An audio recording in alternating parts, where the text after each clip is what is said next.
alaykum. Men bugun sizlarga mazali og'izda erib ketadigan yumshoqqina pitsa tayyorlab ko'rsataman. Esingizda bo'lsa, oldingi videomda tayyor pishirgan pitsamni ko'rsatdim. Keyingi safar noldan boshlab ko'rsataman dedim. Mana endi bugun sizlarga ko'rsataman o'sha pitsani. Hozir men yarim stakan sut soldim, iliq sut. Endi bunga ozgina tuz solamiz. Ozgina yetadi. Juda ham ko'p qilsanglar shakar ham solganingizda g'alati bo'lib chuchma bo'lib qoladi. Ana endi 2 qoshiq shakar solamiz. Mana 1 qoshiq. Mana 2 qoshiq. Nim shirin bo'ladi, lekin sho'r bo'lib qolmaydi. Ana shakarimizni yaxshilab aralashtirib olamiz. Ana endi yarim osh qoshiqda anaqa dro'j solamiz. Nima ko'p desanglar, kun sovuq bo'lganda oshish qiyin bo'ladi. Shuning uchun ko'proq solamiz. Kun issiqda tez oshadi. Endi maza berishga ozgina vanilin solamiz.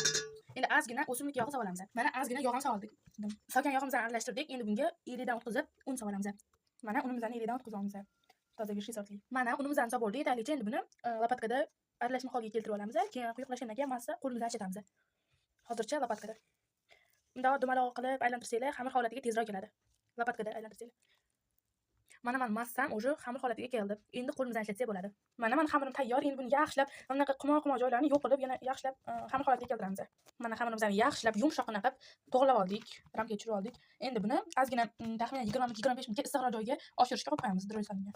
Mana xamirimizni oshirishga jo'natamiz. Mana saboldik, bu yerda ko'katni ham to'rab oldik. Ana endi bilan yaxshilab aralashtiramiz.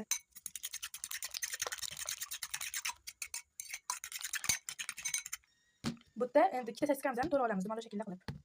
Mana sosiskamizani shunaqa ajratib oldik. Mana sosiskalarni hammasini to'rab oldik. Jami bir tancha chiqdi.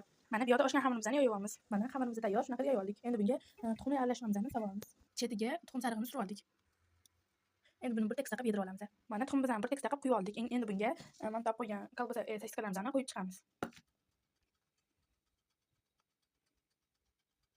Mana chiroyli qilib sosiskalarni ham terib oldik. Endi bunga sirli qirg'ishni o'tkazib olamiz. Ishtahasini ochib yuboradigan bo'lib chiqdi. Endi buni pishganda undan zarur chiqadi. Endi bu pitsamizni pechga yuboramiz. Juda ham qattiq qivonaman.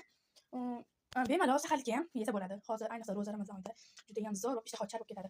Endi buni pechga yuboramiz. Mana pitsani hoqiy ochib ko'rsataman sizlarga ishlayotgan payti. Juda ham chiroyli qizil bo'lib pishyapti. Pishgandan keyin qolganini ko'rasizlar. Mana pitsamiz pishyapti, lekin o'rtasi juda ham xunuk bo'lib to'payib qoldi. Mana buni ham to'g'rilab olsa bo'ladi. Ha, aytgancha sizlarga bitta yangiligim bor. Yaqinda Telegramdan shirinliklar dunyosi degan bitta kanal ochmoqchiman. U kanal silkasini keyingi videomda tashlayman. U kanalga men shu kungacha pishirgan pishiriqlarimni, taomlarimni rasmini va videosini joylab boraman. Bizning pitsamiz va juda ham zo'r, og'izda erib ketadigan bo'lib chiqdi. Buni hozir yeb ko'ramiz, mazasi ham o'ziga o'xshagan zo'r bo'lib chiqsa kerak. Mana juda ham zo'r, mana bu pishgan, mana shu yerda qilib qolibdi, lekin bu umuman bilmayapti. O'sha olgandan keyin pishadigan paytda endi buni kesib yeb ko'ramiz. Mana kesdik. Xo'p, buni endi yeb ko'ramiz. Vau, mazasiga gap yo'q. Shunaqa zo'r chiqqan, kesilishi ham вообще oson bo'ldi. Bu tuxumli pitsani sizlarga ham tavsiya qilaman. Tayyorlab ko'rishinglar, xuddi shunaqa bo'lib chiqadi. Xamirlar ham pishgan qolgan emas, maromda bo'lib pishgan. Mana ko'rsatib o'taman. Ko'rsam, tegi ozgina oqarib qolibdi, lekin tegi ham pishgan.